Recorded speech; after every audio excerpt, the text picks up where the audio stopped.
just going to take 5 minutes or less to show other products that you might see in the future in other projects. One of them is our E26 light bulb. Our bulbs are unbreakable, so you can drop it. They're actually run much cooler, so you can check it later. I'll leave it on. It doesn't get hot. Not like your regular light bulb. You're not going to get shocked. You're not going to get heat coming out of it, and it doesn't break. So we pretty much don't make money if we sell this. It lasts forever. That's why they don't do that. Well, but the interesting thing is that we could utilize that, if you think about it, for a pendant fixture that has an E26 base, 1, 2, or 3, above the ceiling would just change over from, it's not going to be a line voltage connector. We're putting RJ45 up there, and those wires are going to, they don't care what they conduct, whether it's low voltage or line voltage, it'll conduct it. But what matters is what gets put into the base itself, the socket. It's like, okay, I found my 44 volts, I've got my 650 milliamps, I'll turn on. If you put a regular light bulb in there, it's not turning on. Yes. You can't substitute this for a light bulb. You can't go out in a Home Depot and get it. You have to get a PoE light bulb. One other things that I want to be able to show is the shades. Some of you guys are already specifying shades into PoE projects, and what you're looking at is here is another third party that does motor controls. Their gateway or their node is something that's connected here. You can take a look at it later, but this is a representation of a shade, and I'm gonna control it just like from an inspeXtor. One of the screens there says shade control. You can bring the shade down, and the shade would go down. And you can do a lot more than that. You can bring it up, obviously, and stop it at a certain level, but you'll be able to integrate your lights with your shades. You'll be able to, in the inspeXtor platform, this is not a third-party integration, this is not an API. Inside the software, you can select, I want my shades on the living room to come up in the morning at 8 o'clock and turn down, and my lights to turn on and not turn off. And you could customize all of that policies inside the software. It wasn't part of the training today, as we want to make sure that everybody understands what the two projects can cover, but this is what we're doing also. We're not just lighting, we're integrating with other platforms. As Vince was mentioned, 90 watts is one of the next things that are coming up, USB, security, and some other integrations with other third-party. So let's start with the first question. Why can't I see the node on a network? Some of the answers is, so there's multiple things when you plug this device into the network. First thing is handshaking. This node handshakes itself here through an IP address, DHCP. I'm going to throw some technical terms out there. If you don't understand it, just let me know. I'll be more than happy to explain. But if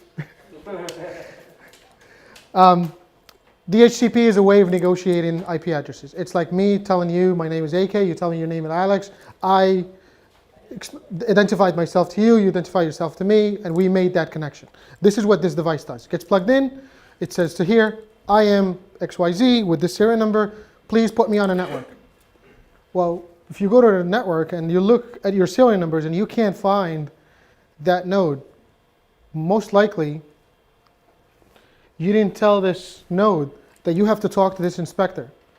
It's like me shouting out my name, but nobody's responding. I need to talk to you in order for me to talk back to me.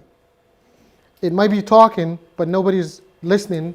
We're not telling it to talk to this node. It's probably talking the entire network. And it's a simple settings.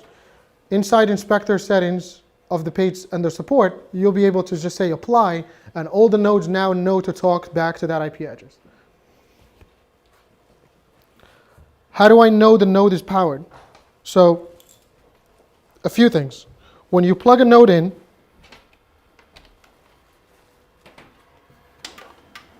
let's not make it complicated. First thing you'll be able to see is green and amber light.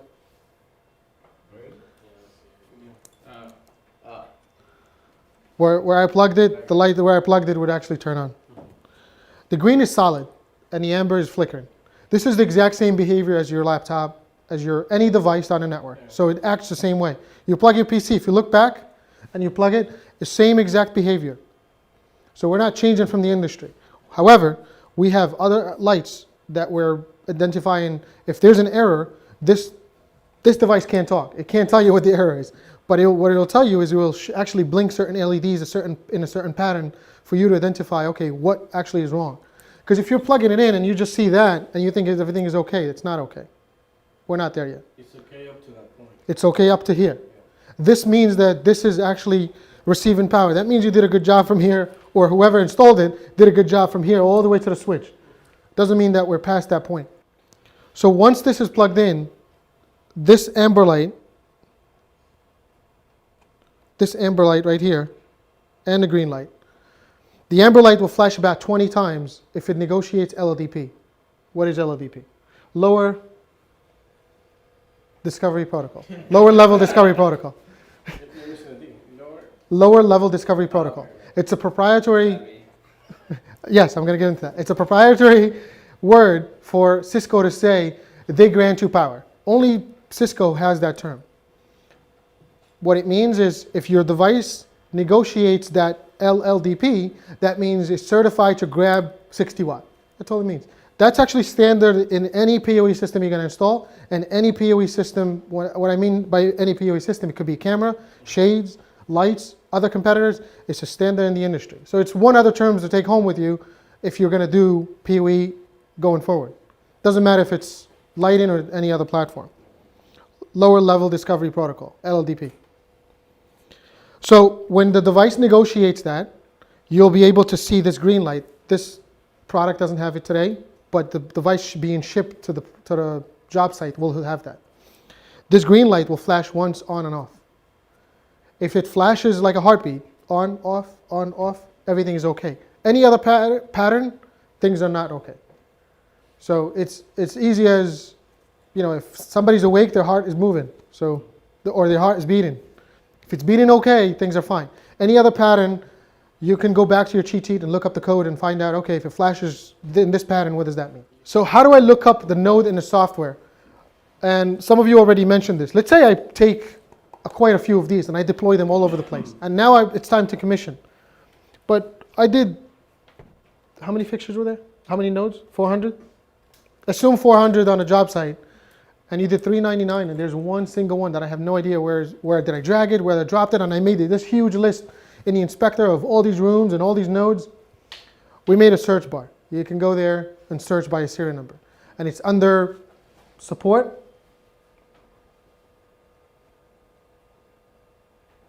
Search fixture by cluster. You type the serial number for this device, assuming you have a pull schedule in your hand, you'll know where it is. If I type the right number,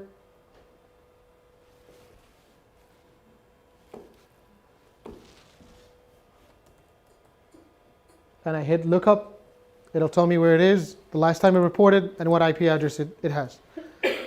That's important because there's three things that I need to know when I'm looking this thing up. Where is it connected to? Where did I actually commission it into by mistake? When is the last time it was connected? Did the device die an hour ago?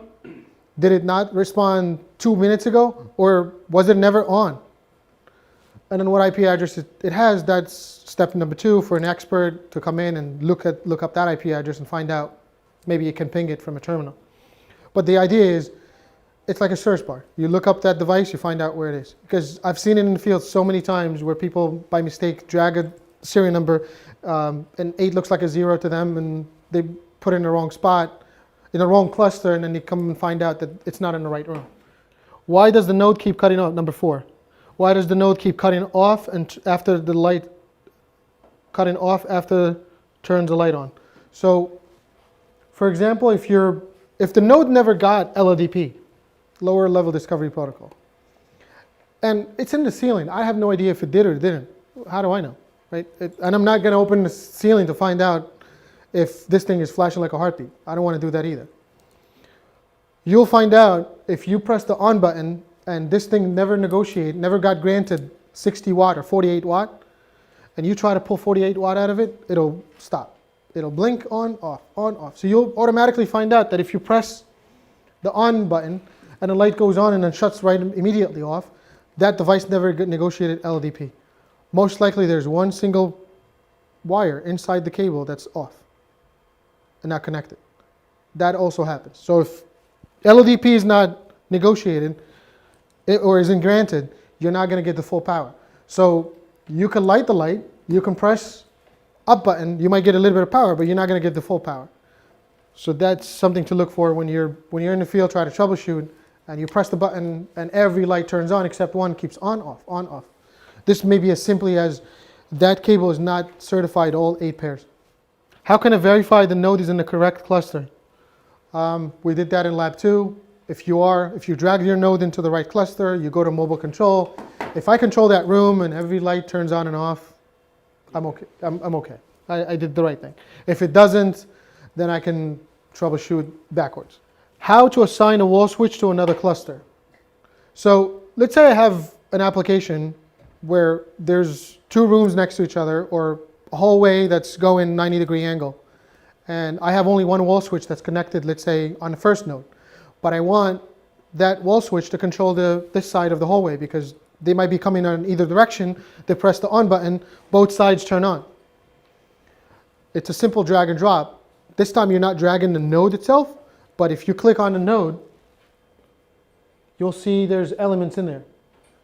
And if there's a wall switch, which mine has a wall switch connected to it, I drag just the wall switch and I put it there. So it's a simple drag and drop, but keep in mind you're dragging the wall switch, not the node. Where you might be dragging the entire node into a different room, now you're dragging the entire light into that room, but you intended only to drag the wall switch. You only want the wall switch to control it.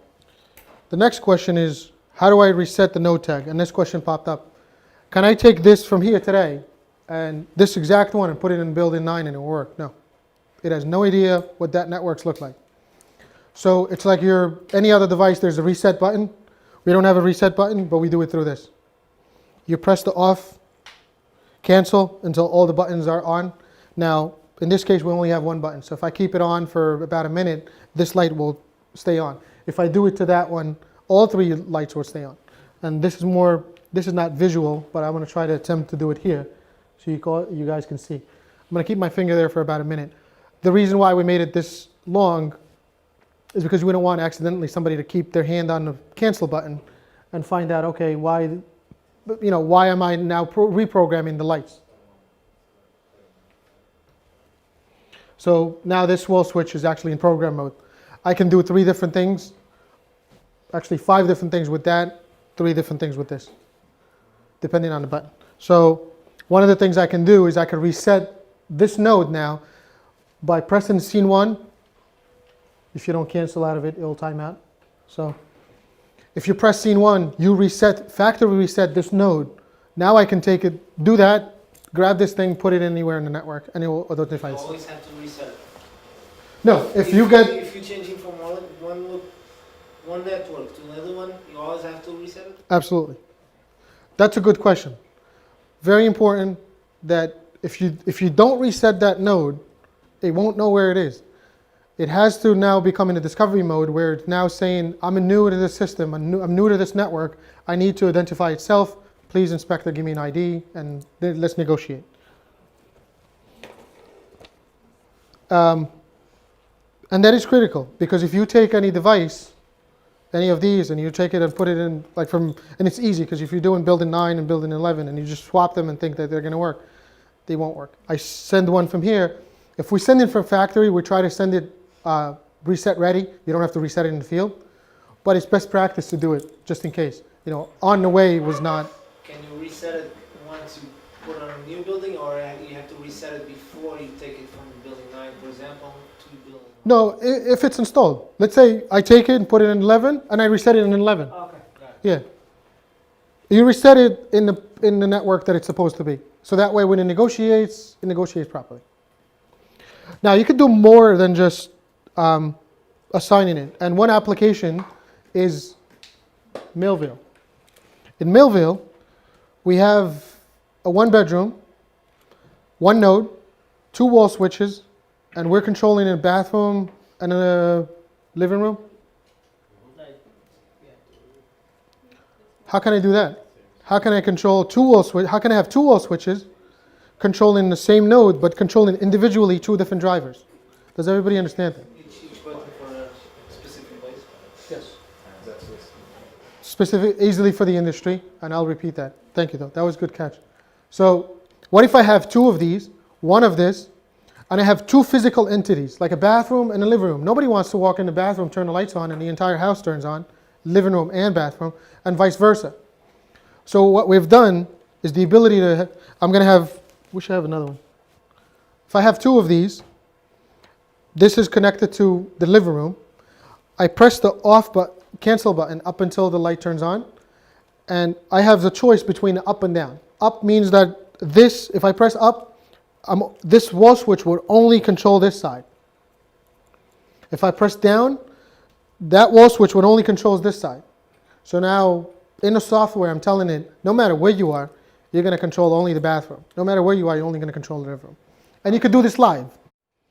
Now, once you do that, this device will remember for that period until it gets configured again that it has to do that. So keep in mind, if you do that, and you want to take this and put it in another application, take it out of the ceiling, and now I told it to only control driver 1, and I put it into, let's say, a hallway that's supposed to have driver 1 and driver 2. It won't understand that because you told it through the wall switch that you're only doing driver 1 and driver 2. So to reset it back, you have to press the on button. So up means only driver 1, down means driver 2, on means both. Can I, or how do I reset the node from the wall switch? Yes, you can. You can't do this wall switch. You can't use this wall switch to do it, but you can use the scene controller. Scene 2 would reset the node from the wall switch. So if you press cancel for a minute and then you press scene 2, you physically reset this. You almost like physically reset it. We don't have a, because what happens is, even if this thing has a reset button, it's in the ceiling, usually your access point is the wall switch. So you can reset it from the wall switch. And the last question is, how do I know my node serial number? It's always printed on it. You'll always find out where the serial number is because we'll make sure that it's printed. Better. If I know there's 10 nodes in a project, and I can see 10, life is a lot easier. Because now I know that there's 10, I just can't locate which one. To locate it's easy. You go to mobile control, and you flash that light, or you turn it on, turn it off. You're going to look around and say, okay, I turn this one off, that's the one. Now, when I do that, this node that I did it to has a serial number, because every node from manufacturer will come ND, ND dash serial number. Now, the client can change it to whatever they want and edit that. But once you do that, that means you already know which one it is, because you changed the number. But by default, all devices will show up under ND for node, dash serial number. Wall switch, WS, dash their serial number. So it is self-explanatory, but I agree with you. Nobody wants to reach after you're done.